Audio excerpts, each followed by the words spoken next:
할렐루야. 하나님이 우리와 함께 계십니다. 성령님이 여러분을 만져주실 것입니다. 성령님 초청합시다. 성령님 사랑합니다. 사모합니다. 환영합니다. 의지합니다. 성령님 역사하실 것을 믿고 선제 박수로 영광 돌리겠습니다. 감사합니다. 이 시간에는 차원 높은 감사, 어떤 감사예요? 그런 주제로 말씀을 전하겠습니다. 이 세상에 가장 행복한 사람이 어떤 사람일까요? 돈이 많으면 행복할까요? 건강하다고 꼭 행복할까요? 사람들은 높은 지위에 오르고 출세하기를 원하고 명예를 얻기를 다 사모하는 것입니다. 수단 방법을 가리지 않고 이 세상의 권세를 잡아보려고 노력을 많이 합니다. 그런데 그렇게 해서 권세 잡으면 꼭 행복할까요? 유명인이 됐다고 해서 행복할까요?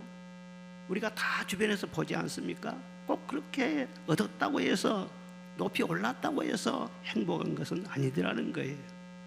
진정으로 행복한 사람은 어떤 사람일까? 스스로 만족하는 사람이에요. 진정으로 행복한 사람이란 것은 감사하는 마음이 있는 사람이고 언제나 감사할 수 있는 사람, 그 사람이 참 행복한 사람이라는 것입니다. 일본의 우찌무라 간조는 하나님의 저주가 있다면 그것은 질병도 실패도 아니고 배신당하는 것도 아니다. 세 가지가 있는데, 첫째는 하나님이 믿어지지 않는 것이요, 둘째는 성경을 보아도 말씀이 들리지 않는 것이요, 셋째로는 어떤 일이 일어나도 감사하는 마음이 생기지 않는 것이다. 이것이 바로 저주라고 하는 것입니다. 감사가 건강에 어떤 영향을 미치는가에 대해서 많은 연구가 있습니다. 임상 결과가 많이 나와 있는데, 미국의 마이클 미클로우라는 교수가 연구를 했어요. 근데 오랜 연구 끝에 뭐라고 발표했느냐, 스트레스를 받을 때 감사하면 마치 리셋 버튼을 누른 것처럼 스트레스가 사라지고 행복감이 상승하더라. 그런 결과를 냈어요. 또 12살부터 80세까지 다양한 연령층의 사람들에게 감사 일기를 쓰게 한 뒤에 나타난 신체적인 변화를 연구했습니다. 그런데 감사를 날렵게 쓰는 사람들은요, 훨씬 활력이 넘치고 매사에 적극적이고 열정적이고 다른 사람들과의 유대도 아주 좋아지더라. 그런 연구 결과를 내놨습니다. 그러니까 어떤 상황 속에서도 감사하고 살면은요, 행복할 뿐만 아니라 건강도 좋아지고 인간관계도 좋아지고 성공적인 삶으로 바로 연결이 된다. 그것을 우리가 발견할 수가 있습니다. 오늘 본문에도 보면은 바울 사도는 기도할 때마다 나는 감사한다 그랬어요. 여러분, 기도할 때 감사기도 많이 하십니까? 기도할 때마다 감사 많이 하면은 기도도 풍성하게 되고 기도의 줄도 잘 잡히게 되고 또 성령의 이끌림 받아 기도할 수 있는 복이 있게 될 줄로 믿습니다.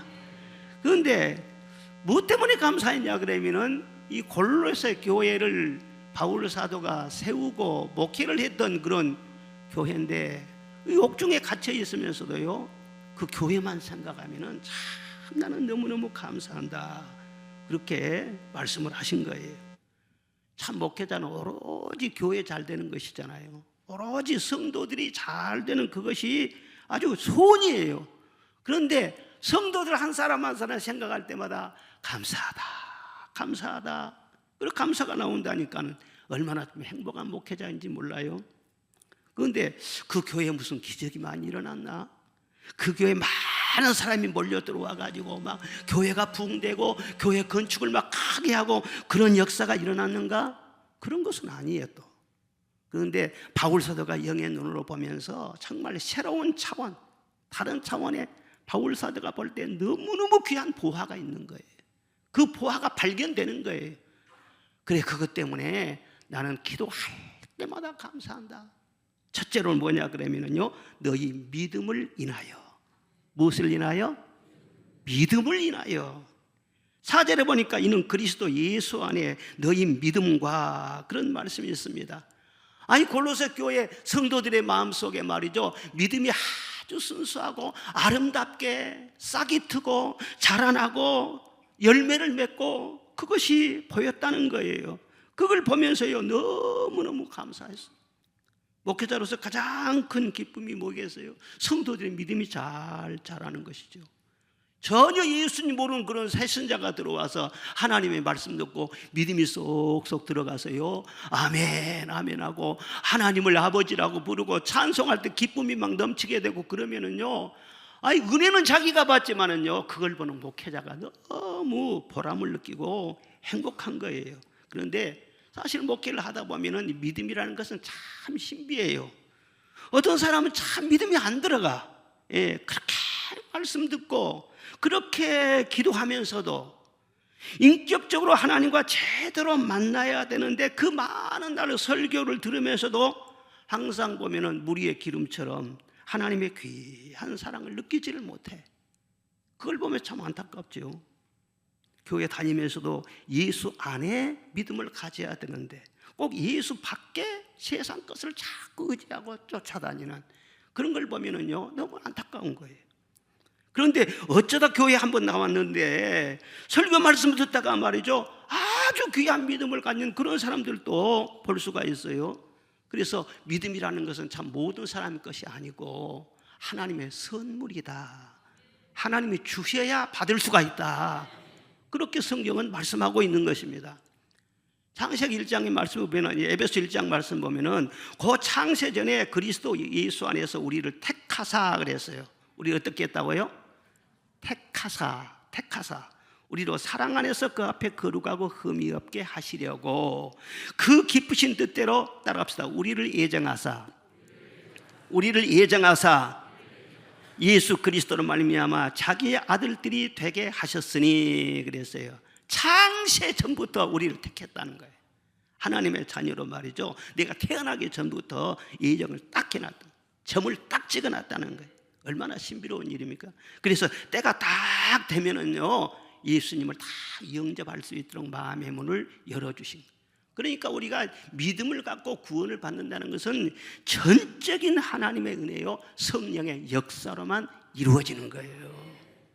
어쩌다 한두 번 교회에 나왔는데 마음이 하나님께로 잘 향하게 되고, 어쩌다 성경 읽기 시작했는지 자기도 모르게 그 영혼이 막 날마다 새로워지고 말씀으로 막 자라나는 그런 걸 볼 수가 있어요. 그렇게 큰 결심도 안 왔는데 이전에 줬던 것이 이제는 다 실증이나 술도 이제는 싫어지고 담배도 싫어지고 나쁜 버릇도 많이 해서 그런데 그런 것이 이상하게 다 싫어져요. 예? 밉던 사람이 불쌍하게 여겨지게 되고 늘 조급하고 초조한 그런 성격이었는데 어느 순간 교회를 다니고 나선 마음이 편안해지고, 이런 모든 것이요 신비로운 성령의 역사인 거예요. 하나님의 선물이라는 거예요.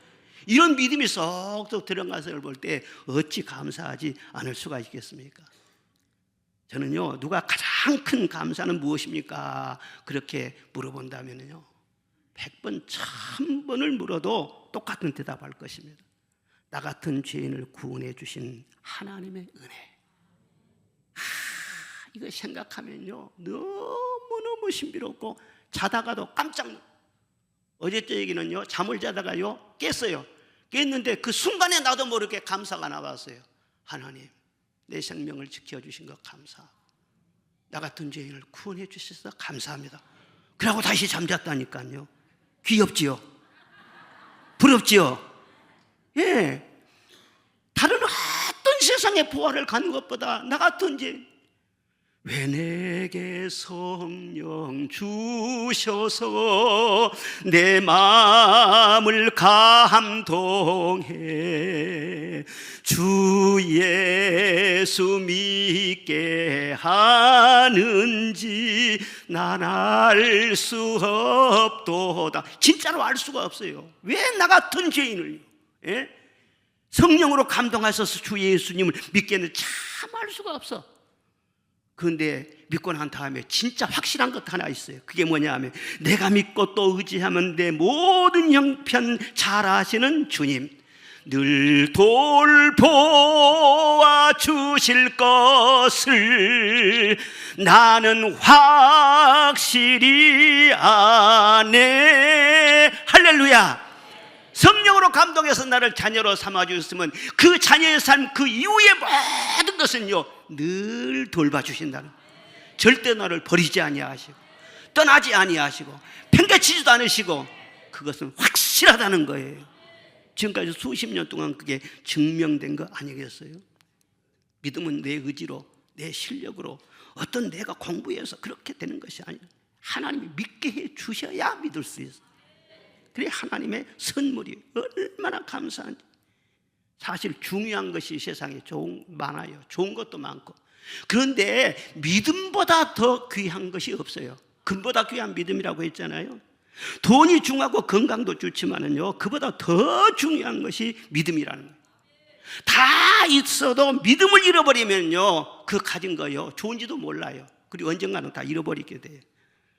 믿음을 잃어버리면요, 궁궐 같은 집에 살아도 아무리 귀한 그런 아내, 그렇게 잘나고 미인되는 그런 양귀비 같은 아내하고 살아도 좋은 줄도 몰라요. 그리고 하루하루가 실증나고 힘들어지고 권태가 많이 나요. 그런데 건강도 없고 재산이 없어지고 아무도 없는 것 같아도 믿음만 확실하게 있으면은요, 필요한 것이 다 회복이 되어지는 것입니다. 믿음만 강하면은요, 어떤 환난 풍파하고 시련이 온다 할지라도 그것 다 이겨낼 수 있는 것입니다. 사람은 믿음대로 되는 거예요. 행복도 믿음대로 행복을 누려요. 건강도 믿음대로 건강해요. 성공적인 삶도 다 긍정적인 마인드를 갖고 믿는 사람이 성공을 하는 것이지, 자기 확신이 없는 그런 사람은요 절대 성공, 아무리 좋은 것을 주어도 나중에 다 무너져 버려요. 그러니 내 속에 믿음이 얼마나 중요하냐는 거예요. 여러분, 똑똑한 사람보다도 믿는 사람이 되시기를 바랍니다. 사람이 똑똑해도 적당히 똑똑해야지요, 너무 똑똑하면 그 고생감이에요. 가정도요 믿음으로 지키는 거예요. 결혼을 일단 했으면은요, 아내를 믿어, 남편을 믿어, 남편이 좀 늦게 들어와도 믿어, 조금 에리까리 해도 믿어. 예? 밤늦게 들어온다 할지라도 일이 많아서 그런갑지 뭐 그런 생각을 하고, 그래야지 뭐 휴대폰 놔두갔다고 말이에요. 밤중에 휴대폰 열어서 막 조사해보고 문자, 이건 의심병이에요. 큰일 날 일이에요. 완전히 그 신뢰가 깨져버리면요, 걷잡을 수 없어요. 계속 다툼이 일어나고, 조금 바보스러운 것 같아도 이래도 믿고 저래도 믿고 알고도 모른 척 속아도 주고, 그런 사람이 복 있는 사람이고, 그런 아내가 사랑받는 아내가 되고 신뢰받는 남편도 되는 거예요. 진짜 믿음대로 살면 된다니까요. 왜 제자들이 그렇게 훌륭한 사람 된? 저는 요한복음을 읽으면서, 요한복음을 누가 썼게요?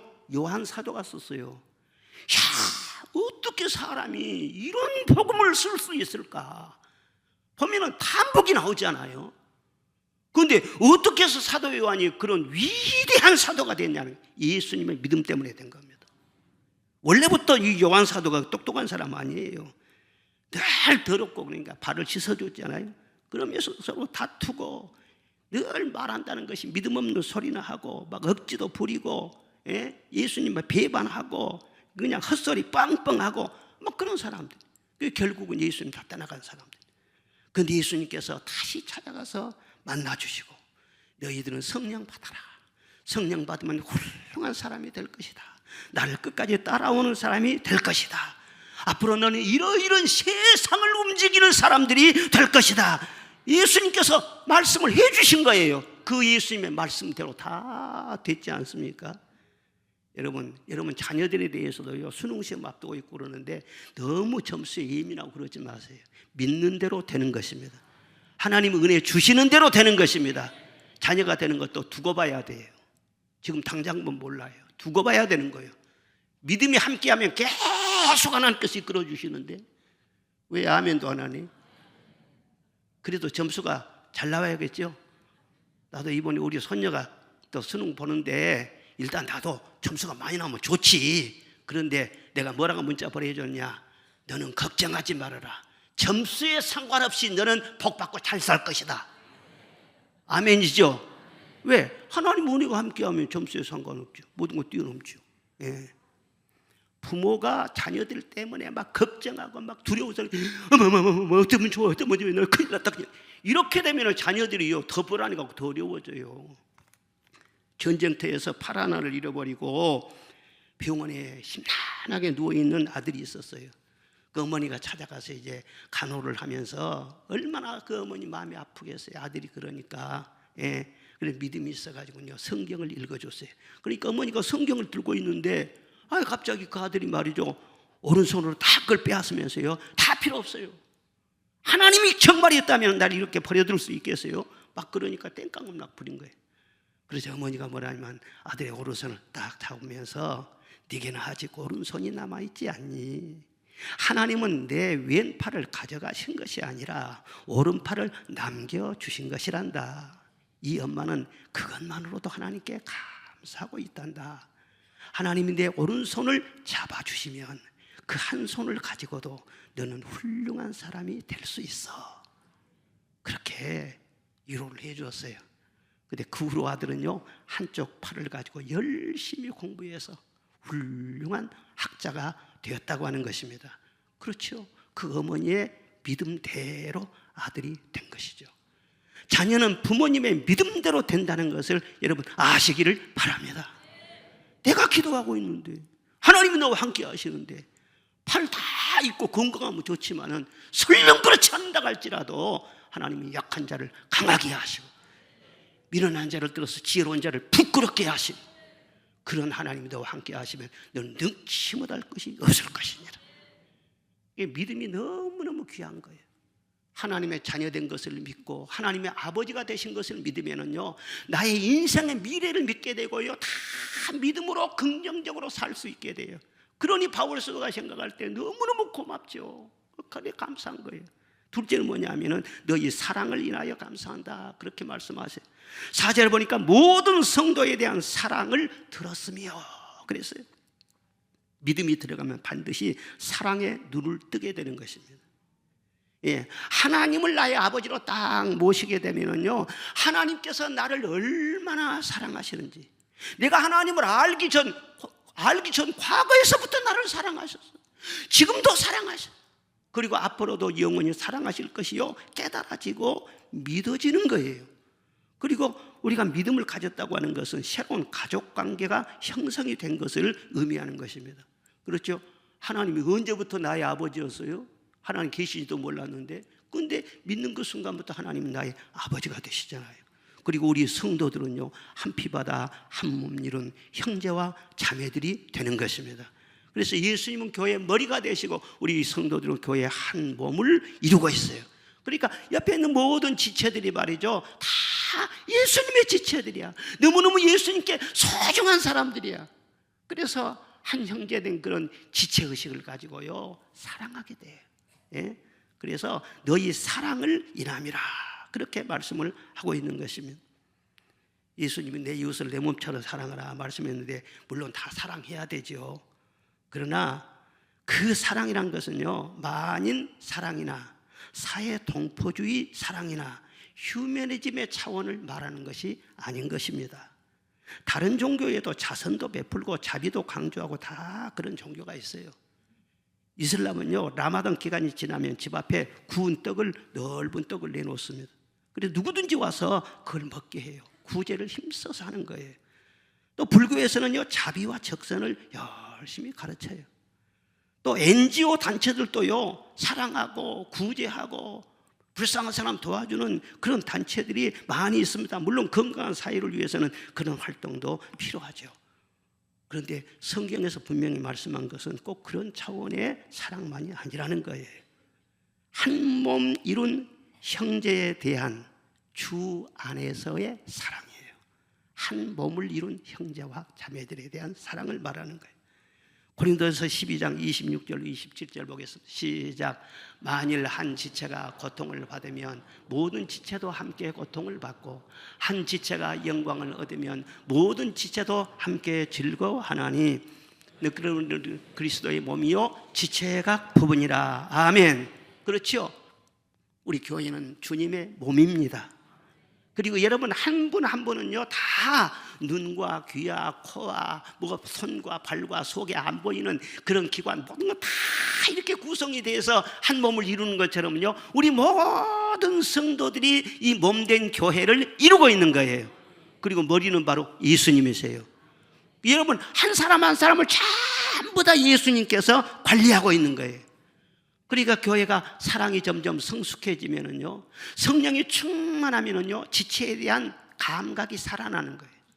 몸에 병이 들면은요, 어떤 부분은요, 썩어 들어가도요, 이거 몰라요. 감각이 죽어버리니까. 그 문둥병이란 그리 무서운 거예요. 신경이 죽어버리니까는요, 썩어 들어가고 그래도 전혀 몰라. 예? 살이 문드러 들어가도 전혀 감각이 없어.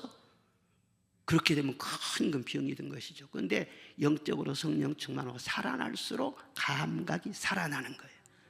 그래서 어떤 형제가 울고 있으면요 같이 울어주면서 기도하게 돼요.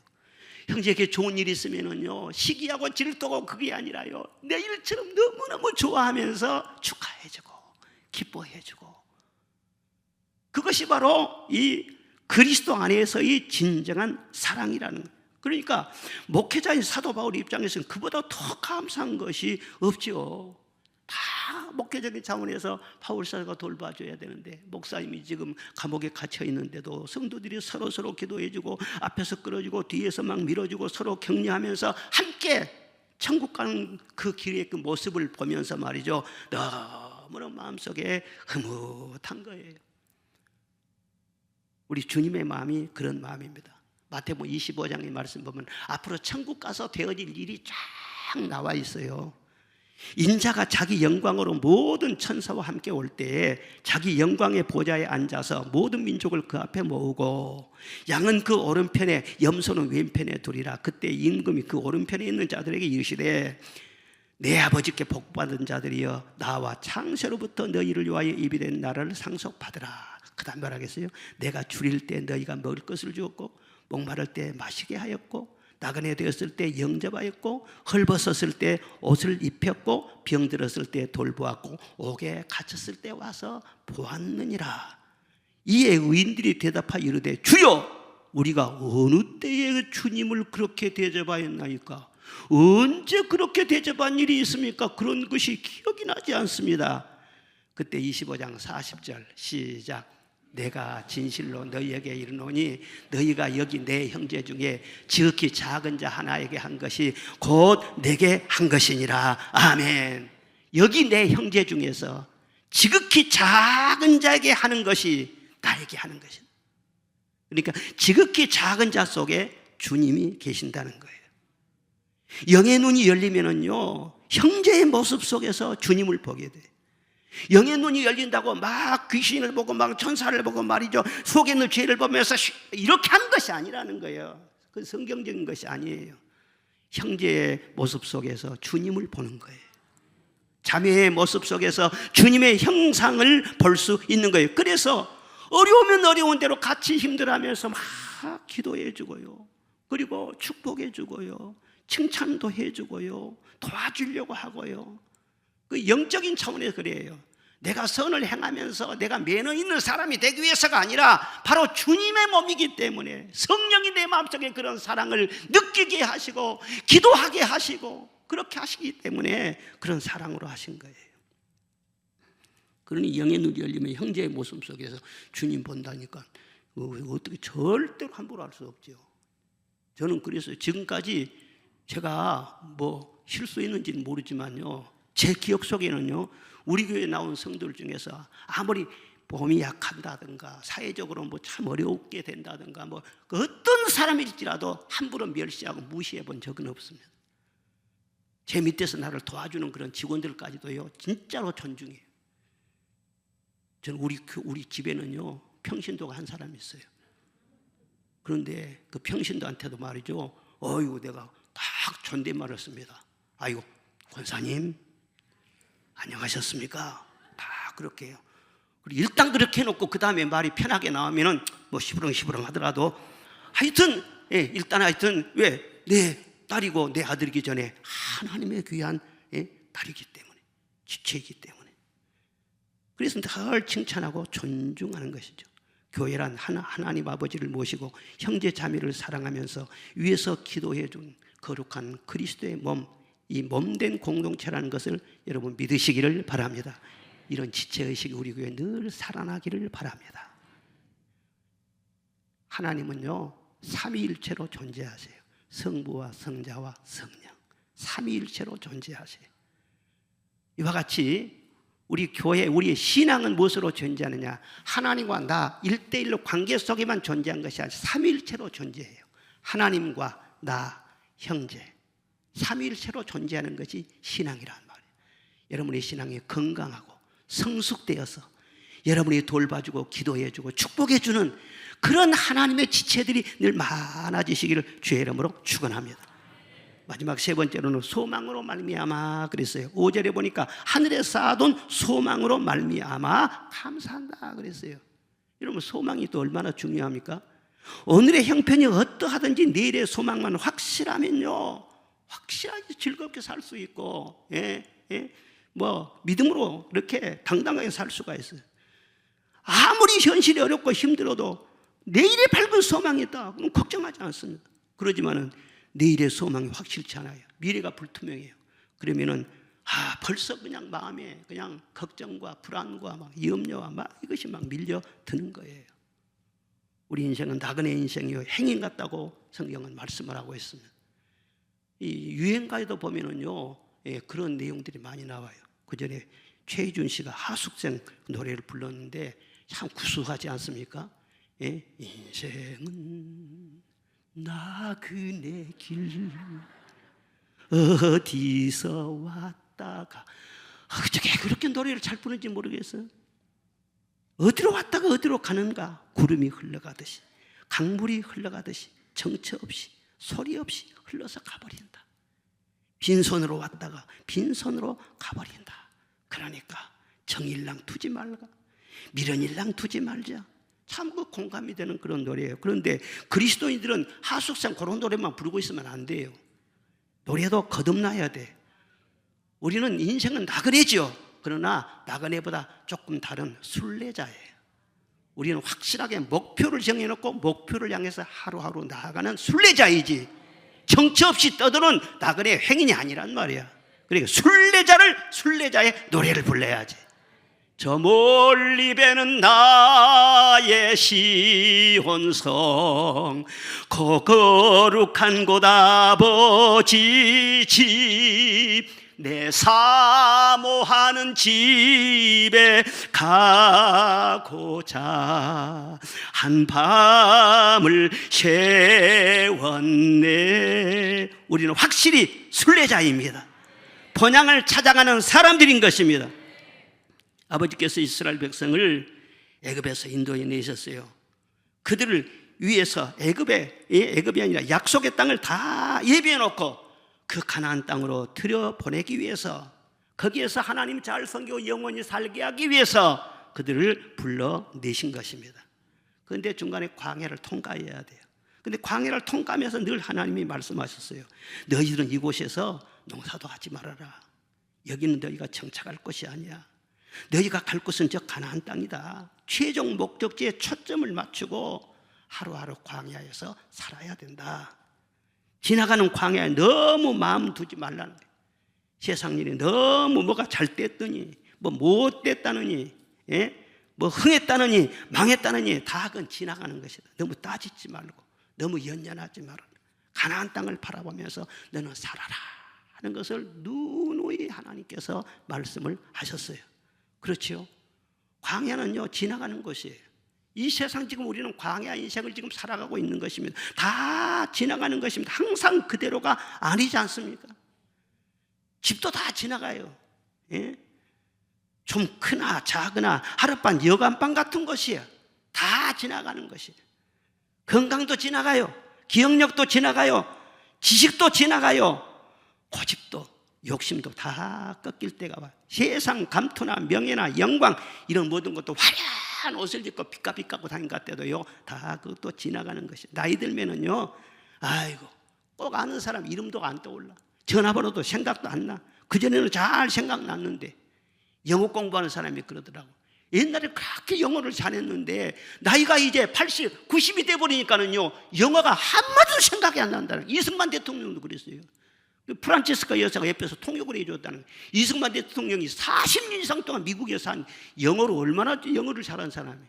그런데 나이가 들어보니까는요 아유 완전히 캄캄해갖고 단어 하나도 생각 안 나더라는 거예요. 불처럼 몸도 기억력도 다 쇠해지고 이거 아니면 안 된다 고집 부리고 성깔되는 사람은 고집도 꺾일 때가 오는 거예요. 어떤 사람들은요 나이가 한참 들면은요 돈도 몰라봐요. 이것이 뭐냐 돈도 몰라. 이거 부모님한테 돈 줘가지고는요 아이고 고맙다 그렇게만 해도요 감사해야 돼. 집에 들어버리면은요 진짜 모른다니까요.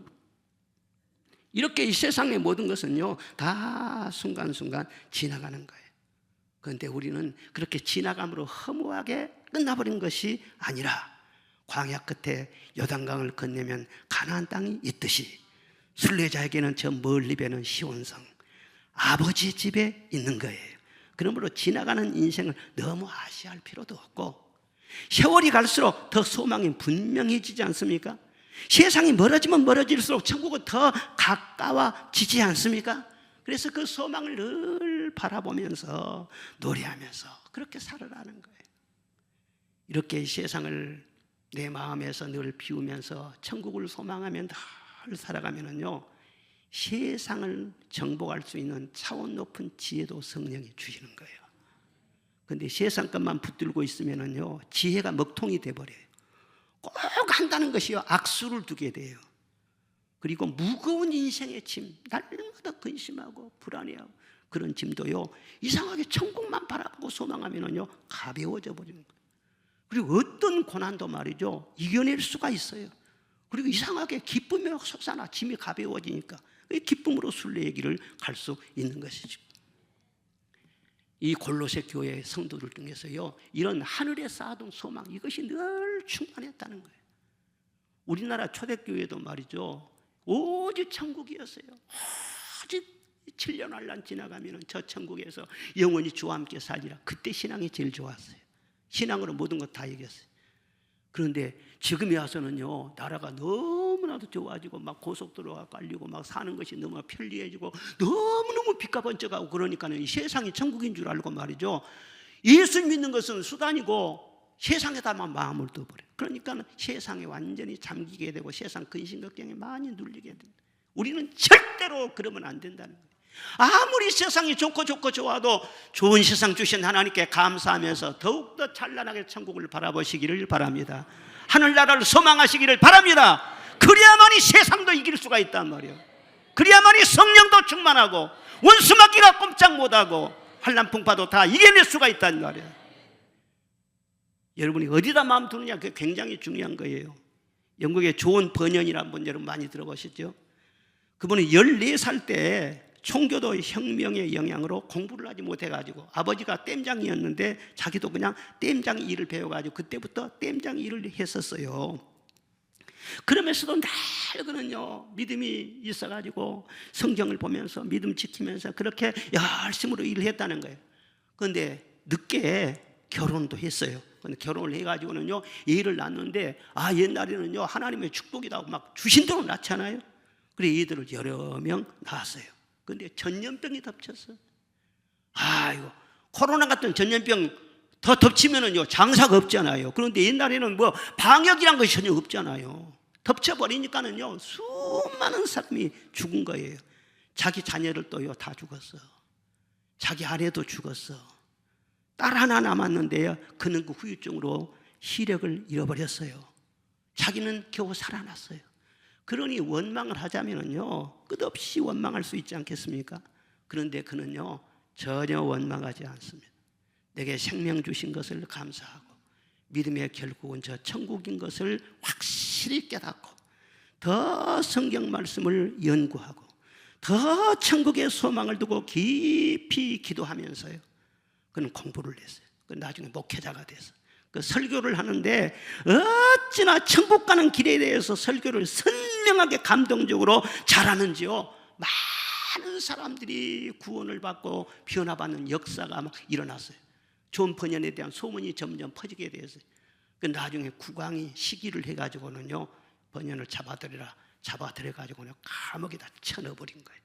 그래 감옥에서 몇 년 동안 그래서 고통당하면서 옥살이를 그렇게 하고 있는데요.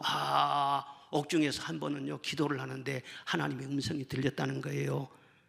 번연아, 내 손에 있는 것이 무엇이냐? 그러니까 저는 지금 펜 한 자루밖에 없습니다. 그래, 그걸로 글을 써라. 그러더라는 거예요. 그리고 그 다음부터 말이죠, 깨알같이 말이에요, 조그만 메모지에다 계속 글을 썼어요. 그래가지고 그것이요 철로 역정이 된 거예요. 큰 환난과 핍박 중에서도 천국에다 오로지 소망을 두면서 순간순간 하루하루를 하나님의 은혜를 의지하여 살아갈 때 하나님께서 천국 가는 길에 대해서, 천국 가는 길에서 있을 수 있는 그런 일에 대해서 그가 환히 깨닫게 된 거예요. 그리고 그것을요 전부 다 써가지고 철로 역정, 필그림이라고 하는 그 유명한 그런 책이 성경 다음으로 그렇게 많이 팔리는 책을 써서요 수많은 사람들에게 감동을 준 거예요. 여러분, 하늘나라의 소망을 두면은 지혜를 주십니다. 건강도 주십니다. 어려움을 이길 수 있는 기쁨도 주십니다. 그리고 그 어려움 가운데서 믿음을 잃지 않고 나아가면은 그 사람을 통해서 많은 선한 영향력이 끼쳐지게 되는 것입니다. 성경에 보면 욥이나 다니엘이나 예수님도 그렇고 바울사도 그렇고 전부 다 그런 사람들이에요. 심한 박해와 억울한 일을 당하면서도 오로지 천국의 소망을 두고 감사했던 사람들인 것을 알 수가 있는 것입니다. 세상에 소망을 두고 살면은 좋아도 좋은 줄 모르고 가져도 족한 줄을 몰라요. 그런데 하늘의 소망을 두고 살면은요 늘 만족할 수 있고 감사할 수가 있어요. 그리고 감사할 수 있는 것은 그러니까 하늘의 소망을 둔 성도들의 특권이라는 것을 알 수가 있는 것입니다. 감사 생활은 하나님의 자녀됨을 증명하는 것이고 내가 만복을 받을 만한 그릇이 준비된 것을 의미하는 것이고 내 인격이 성숙함을 보여주는 것이라고 할 수 있는 것입니다. 하나님은 외모를 보지 않고 그 중심을 보신다고 말씀을 하셨어요. 무슨 말을 해도 그 마음속에 감사가 없다, 그 말하는 걸 보면 감사가 없고 불평이 많다, 그것은 인격적으로 잘못된 거예요. 하나님 앞에 절대로 인정을 받을 수가 없어. 불평이 많은 그런 사람은 어떤 큰 일을 맡겨 주어도요 오랫동안 지탱을 할 수가 없어. 하나님과 함께 할 수가 없기 때문에 여러분 어쩌든지 감사의 사람 되시기를 주의 이름으로 축원합니다. 골로새서의 말씀 보면 특별히 감사에 관한 말씀이 많이 나와요. 옥중에서 감사를 많이 했다는 거예요. 3절에 그랬죠. 기도할 때마다 감사하라. 기도할 때마다. 여러분 기도할 때 어떤 부분이 많이 그 내용이 차지하고 있습니까? 간구하는 것이 많이 차지하고 있습니까? 다른 어떤 탄식하는 것이 차지하고 있습니까? 감사할 때 말이요 적어도 3분의 1 정도는요 기도할 때 3분의 1 정도는 감사하시기를 바랍니다. 이래도 감사하고 이래도 막 감사해 보세요. 그럼 영혼이 살아나요. 기도가 말해 성령이 이끌림 받아도 기도가 막 되는 거예요. 그리고 2장 7절에 보니까는요 믿음에 굳게 서서 감사함을 넘치게 하라 그랬어요. 감사함이 넘치게 되면 여러분의 믿음도 굳어집니다. 견고해지는 것입니다. 또 평강하라, 또한 감사하라, 열려서 그렇게 말씀했어요. 감사하는 마음에 평강이 깃들게 되는 것입니다. 시와 찬미와 신령한 노래를 부르면서 마음에 감사함으로 하나님께 찬양해라. 찬양을 하면서도요 짜증내며 찬양하지 말고 감사함으로 찬양해야 거기에 생명이 역사하는 것입니다. 그 찬양을 듣고 원수마귀는 떠나가는 것이고 성령의 기름 부음이 임하는 것이고 우리 한림 찬양도 마찬가지. 찬양 얼마나 한림 찬양들 세워주셔서 감사합니까? 목소리 주셔서 감사하고 건강 주셔서 감사하고 오늘도 감기 안 걸리고 교회 나와서 찬양하게 한 거 감사하고 감사 충만했고 찬송을 딱 하면은요 성령 기름 부으신 역사예요. 그런데 아이고 참을 일찍부터 나와서 이렇게 연습해야 되고 참 피곤하네. 참 내년에는 그만둬야 되겠구만. 이런 식으로 하면 하나님께서 그만두고 하나님께서 그만두라고 하면은요 방법이 여러 가지요. 병들게 보면 그만두어 버려. 시험 들면은 그만두게 돼요. 그러면 그렇게 하면 되겠어요? 따라합시다. 감사함으로. 구역장이라든지 교사라든지 교회에서 무엇을 하든지 감사함으로. 하기 싫으면 하나님께서 그만두라고 한다니까. 시험 들면 그만두는 거예요. 시험 들면 하라기도 못해요. 병들면 못하고 메뚜기 단철이라고 말이지 하나님 쓰실 때 팔딱팔딱 뛰면서 열심히 잘하는 거예요. 할렐루야.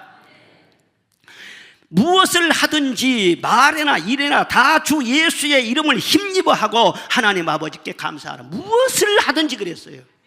밥 먹을 때도 감사, 공부할 때도 감사, 운전할 때도 감사, 일을 시작할 때도 감사, 일을 마칠 때도 감사, 설교 시작하기 때도 감사, 끝난 다음에도 감사. 할렐루야. 그리고 너만 감사한 것이 아니라 자녀들에게 가르치라는 거예요. 그래서 자녀들에게 절기를 어떻게 지키는가 그것도 가르쳐주고, 성전에 가서 감사 절기를 지킬 때는 너 혼자 가지 말고 자녀들을 데리고 가서 하나님 앞에 예물을 바치고 어떻게 감사절을 지키는가를 어렸을 때부터 보여주라는 거예요. 감사절기가 됐는데도 여러분만 감사한금 챙기고 하나님 앞에 감사할 줄 알고 자녀들은 어떻게 됐는지 전혀 타치도 않고, 이렇게 되면 신앙이 전수가 되지를 않아요. 여러분 자녀들이 혹시 객지에 있든지 해외에 있든지 간에 감사절, 다음 주는 우리 추수감사절이다, 얼마나 감사하냐, 너는 어떻게 감사절을 준비하고 있니? 우리가 하나님 앞에 한 1년 우리가 지내고 봐도 얼마나 감사하냐. 너는 기도할 때 감사하고 애물도 정성껏 잘 준비해서 감사절 잘 지켜라. 하나님 앞에 영광 크게 돌리자. 이렇게 한마디 하고 말이죠. 그렇게 감사를 지키면 신앙교육이 제대로 돼버리는 거예요. 왜 아멘 안 해요? 아멘. 여러분만 천국 가면 되겠어요? 예? 함께 가고 자녀들 신앙을 단단하게 잘 그렇게 해야 되지 않겠어요? 여러분 사랑하는 마음으로 진짜 권면하는데요, 예? 참 사람이 성공하고 잘 되는 것은 팔방미인이어서 잘 되는 것이 절대로 아니에요. 세상 봐보세요. 한 가지라도 똑소리 나게 잘하면요 그것으로 평생 먹고 살잖아요. 우리가 하나님 앞에서 그렇습니다. 물론 신앙생활 할 때 은사도 많이 받고 여러 가지 봉사도 많이 하고 막 많이 한 거 좋지만은요, 그러나 감사 하나라도 똑소리 나게 제대로 하면은요 하나님 앞에 인정받습니다. 절대로 하나님께서는요 그 사람을 인정해 주실 뿐만 아니라 언젠가 쓰실 때가 있습니다. 하나님은 가지고 있는 것이 너무너무 많아요. 예? 한 가지만 주셔도 말이죠, 그거 한 가지로 얼마든지 머리가 될지는 꼬리가 되지 않고요, 위에 있을지는 아래에 있지 않게 되고 얼마든지 잘 될 수 있는 거예요. 교회도 감사 충만한 것이 그 교회의 수준입니다. 성가대 수준이나 뭐 다른 어떤 뭐 장식하는 것 수준이 아니에요. 얼마나 성도들이 감사를 많이 하느냐, 그게 교회의 수준이라고. 우리 교회가 다른 것 다 부족해도 감사 많이 할 수 있기를 주의 이름으로 축원합니다. 그리고 나라에 대해서도 뭐 걱정할 것도 많고 되어가는 것 보면 참 기도 제목이 많잖아요, 우리나라도 말이죠. 그런데 저는 믿습니다. 이 나라에 감사하는 하나님의 백성들이 많을수록 이 나라의 흥망성쇠는 하나님의 손에 있습니다. 하나님이 이 나라 잘 되게 해 주실 줄로 믿습니다. 교회가 감사의 향기가 자꾸 올라가야 돼. 하나님 앞에요. 독일의 마르틴 루터가 종교개혁을 했지 않습니까? 그런데 종교개혁을 한 다음에요 전쟁이 일어났어요. 왜? 신교와 구교가 이 갈등 속에서 종교개혁이 생긴 것이거든요. 그러니까 구교가 엄청난 그런 힘을 갖고 있기 때문에 막 지금 일어난 이 프로테스탄트하고 말이야 전쟁이 일어난 거예요. 그래서 30년 전쟁으로 이 독일 전체가 엄청난 고통을 당하게 된 거예요. 30년 동안 전쟁을 치렀으니까 나라가 완전히 황폐하게 되고 국민들은 지칠 대로 지치고 상처 입고 막 절망에 빠지고 그런 상황이 됐단 말이에요. 이때 루터교 목사로서 전염병과 기근에 허덕이는 성도들을 돌아보면서 목회하던 마틴 링카르트라고 하는 목사님이 계셨어요. 그런데 그분은요 상황이 그런데도 설교할 때는 감사 메시지를 그렇게 열심히 전했다는 거예요. 그래도 우리는 감사합시다. 하나님 우리와 함께 하십니다. 우리나라를 버리지 않았습니다. 계속 감사 막 그냥 말씀을 전한 거예요. 그러다 한 번은요 지금 모두 하나님께 감사드리자 그런 찬송 시를 써가지고 곡을 붙여서요 온 교인들하고 함께 불렀다는 거예요. 계속 부르고 하니까는 그 찬송이 막 다른 교회까지 퍼져나갔어요. 그래서 그 땅에 그 찬송으로 충만해졌어요. 그런데 그 땅에 무슨 일이 일어나는가? 그렇게 탄식하면서 그렇게 고통당하던 이 독일이었는데 하나님 앞에 찬송을 부르고 막 그렇게 하니까요 하나님께서 그 땅을 긍휼히 여기시는 거예요. 그리고 모든 고난을 다 극복하고 전쟁도 끝나게 하시고 루터교가 독일의 국교가 되도록 선포하게 하시고 그 후로 놀라운 발전을 이루게 한 거예요. 찬송 한 장이 말이죠, 나라를 살린 거예요. 66장 한번 부르고 지나가요.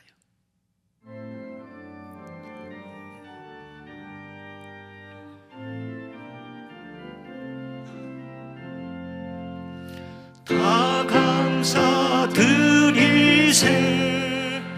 온 만물 주께 바쳐 그 섭리 놀라워 온 세상 기뻐하네. 예부터 주신 복 한없는 그 사랑 선물로 주시네. 이제와 영원히 2절입니다. 사랑의 하나님 언제나 함께 계셔 기쁨과 평화에 복 내려 주옵소서. 몸과 맘 병들 때 은혜로 지키사 이 세상 악에서 구하여 주소서. 감사와 찬송을 다 주께 드리오라. 저 높은 곳에서 다스리시는 주님 아멘. 영원한 하나님 다 경배하여라. 전에도 이제도 장래도 영원히. 할렐루야. 얼마나 놀랍어요. 전에도 이제도 장래도 영원히 하나님을 찬송하고 하나님께 감사합시다. 다 감사합시다.